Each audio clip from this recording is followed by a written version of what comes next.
I'm Kerry Bowers, and I approve this message. Greetings. I want to use these next few minutes with you to do something that perhaps no other presidential candidate has ever done or ever will do, and that is describe to you what you can expect from me were I so blessed to be elected your executive servant. And I will do so starting from that very first day when I would raise my right hand and swear to you this oath. I will faithfully execute the office of President of the United States and will, to the best of my ability, preserve, protect, and defend the Constitution of the United States. On that inaugural day, Friday, 20 January 2017, the people will have their first introduction to a president that is intent on fully complying with his vows to be, and beyond reproach, both responsible and accountable. And it will begin with a ceremony and inaugural events as simple, if not more so, than that of our first president, George Washington. It is my belief that on that day, the nation will have little more to celebrate than the fact that our undermined and oft-usurped Constitution will have survived well enough to provide yet another orderly transition within the executive branch of our government. Given the financial state of the nation, the task at hand, and the fact that the new executive servant has yet to accomplish an achievement worthy of celebration, then it would be my desire that all celebration be postponed until that day when every American can pause to celebrate what each has contributed to the restoration of our Creator-endowed, battle-reclaimed, and constitutionally secured blessings. In light of the aforementioned issues, my desire to avoid any divisive matter as a consequence of an inaugural event, and to immediately begin the work the people have entrusted me to do, I would direct the inauguration be confined to a simple, televised ceremony in the chambers of the House of Representatives and before a joint session of Congress. Following the oath of office and the delivery of a few short remarks to the American people, the joint session will take a short recess while the new Commander-in-Chief honors those he is blessed to command at a passing review in front of the Capitol building. Immediately following the military ceremony, the televised joint session of Congress will again be called to order, and at this point, the executive servant will begin fulfilling his responsibilities and obligations to the people he serves. In an unprecedented address to Congress, I will lay out the course I have charted for this nation, the same that you have already approved as indicated by your vote. I will not go into all the details that I will address on that day, most of which are already presented in the various documents and films on my website. But I do want to share with you a few points that I believe are important to state now for the benefit they hold for the present, just as they will hold relevance in the future. I would begin my address by pointing out that the people, having chosen me their executive servant, have spoken clearly and convincingly that they want their rightful blessings restored to them. Blessings not seized by a tyrannical power that came from without our borders, but from that created and perpetuated within our borders. All a consequence of the actions of those who have assembled over the years in these hallowed halls, and that of the executive office I now represent. But this tyranny, unlike that from without, can be defeated swiftly, efficiently, and completely, because we, the 536 servants of the people, can do it, and we have all that we need to accomplish the task.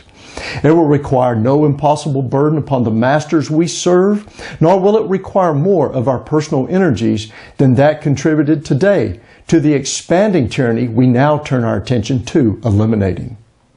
The elected representatives assembled here today recited an oath whereby we swore our faithfulness, not to ourselves or any one select group, but to the Constitution of this nation. And it will be to the Constitution that we focus our agenda in the days ahead. From this day forward, we will work towards doing that which is best for this nation, and from which the effects shall be best for the states and districts each of you represent. In keeping with that focus, our efforts will then be aimed at eliminating every government entity, law, rule, and regulation that serves to obstruct the prosperity of this nation and impinge upon the rights of the people and the states in which they live. And while doing so, we will carry out our most important responsibilities: the identification of the threats to this nation and the development and maintaining of a national defense, one inarguably prepared in quantity and quality to deter and/or defeat any and all who may threaten this nation or that of our allies with whom we stand. Now, let us begin to do in earnest that which the people have directed, and we are bound by oath to do, that being the restoration and preservation of America's blessings. Following my remarks to the joint session, I will depart immediately for the White House, where I will assemble a representative cabinet composed of existing leadership from the executive departments. During this televised meeting, I will address the members of the cabinet, explaining to each of them my expectations for their individual departments. Some will be directed to focus on department elimination.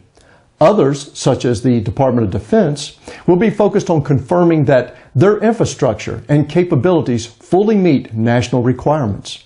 Still others will be focused on significant reductions that include losing departmental status, elimination of the authority to implement, administer, and enforce laws, rules, and regulations, and among others, intra- and interagency realignment to comply with the enumerated authority of the U.S. Constitution. With each direction I assign to a department, I will include objectives, and with each objective, goals and a timeline by which the people can measure the progress of each department as they pursue their assigned task. Subsequent to this first pro tem cabinet meeting, not only will the acting departmental secretaries know their direction, but so too will the American people, who will hold them accountable through me to accomplish that which has been assigned to them. To complete the activities of the first day in office, my wife and I will host a reception and dinner for the governors of the United States, their spouses, and the principal representatives and spouses in attendance from the District of Columbia and the nation's territories and possessions. This event will be the single non-business activity planned for the inaugural day, but done more so to begin establishing a rapport with the states and territorial leaders than conducted as a social activity. I will also ask the governors to join me in a meeting the next morning to discuss with them my plans for the restoration of their state's sovereignty, much of which will be accomplished through the dismantling of an overreaching and monopolizing national government. It will not be a one-way discussion because I want to hear what the governors recommend and what they need from each other as opposed to deferring to the federal government for solutions.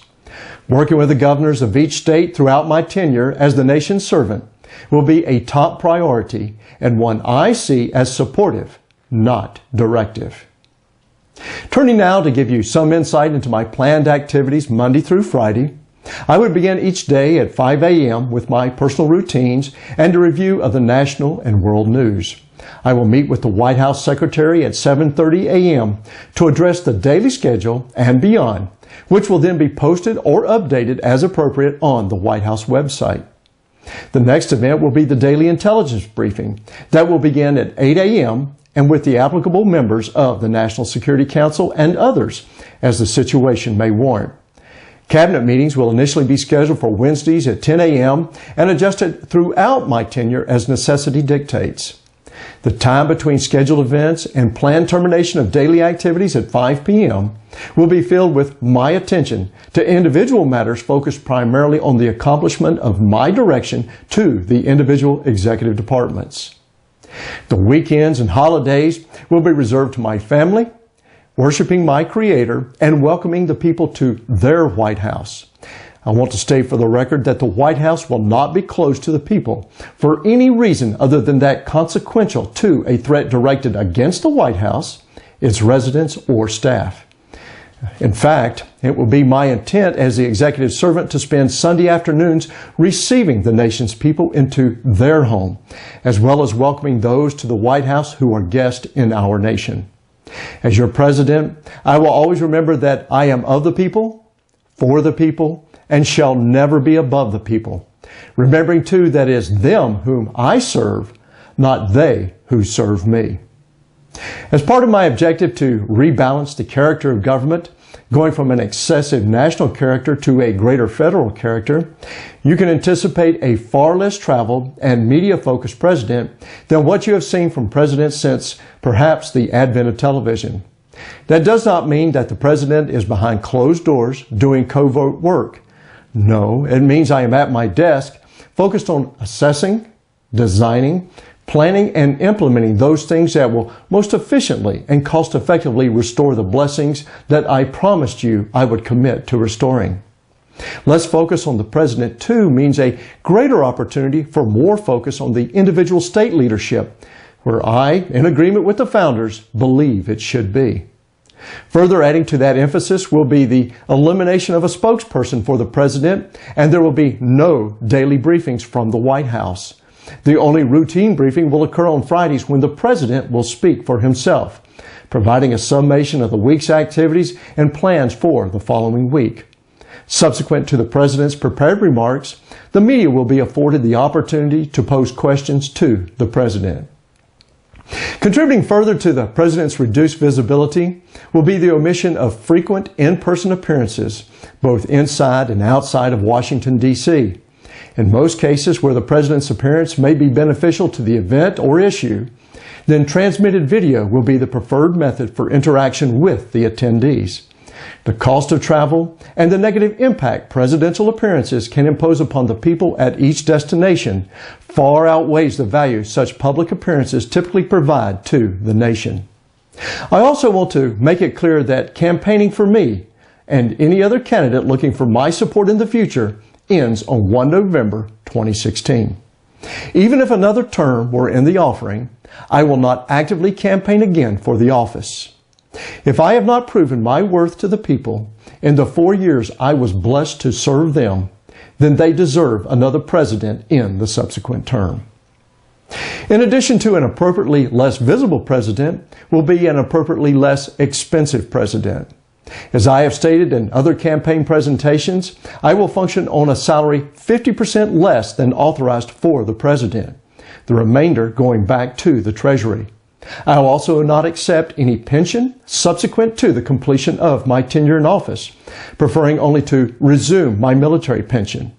I will restrict my leave to no more than 30 days per year, the same as authorized military personnel, and it will be expended principally in the Washington, D.C. area to avoid the cost of travel and the obstruction such travel presents to the people at a president's destination. With my reduced travel and visibility, I will direct a 50% minimum reduction in the flying hour program for presidential aircraft and imposed additional limits on the use of government aircraft by elected and appointed officials of the government. These actions, among many others I will identify once I am in office, will be my personal contributions and those of the executive office to help this nation regain its financial independence. My fellow Americans, I want you to know that my fiscal discipline as your servant will be a reflection of the same that I and my wife practice today.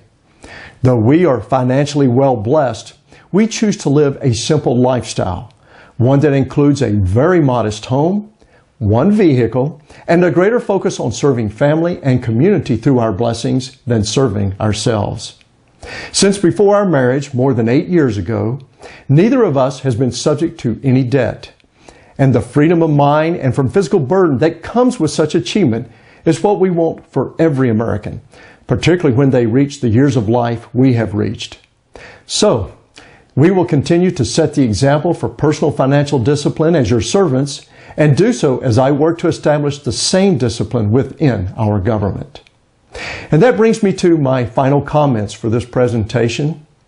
On that last day of my term in office, when I and my wife, blessed to have been your humble servants, bid farewell to a people whose toil and sacrifices have brought them closer together as a consequence of achieving jointly aspired goals, then we will do as the most humble of presidential couples did, Harry and Bess Truman. We will slip quietly back into the life from which we came and enjoy those things we had missed while serving all the people of this great nation. And, as it was with President Truman, it will never be my desire to capitalize in any way upon such a blessing from a God and a people whom I both love and to whom I am the one who owes all that I have or shall ever achieve. I thank you for your attention to this message.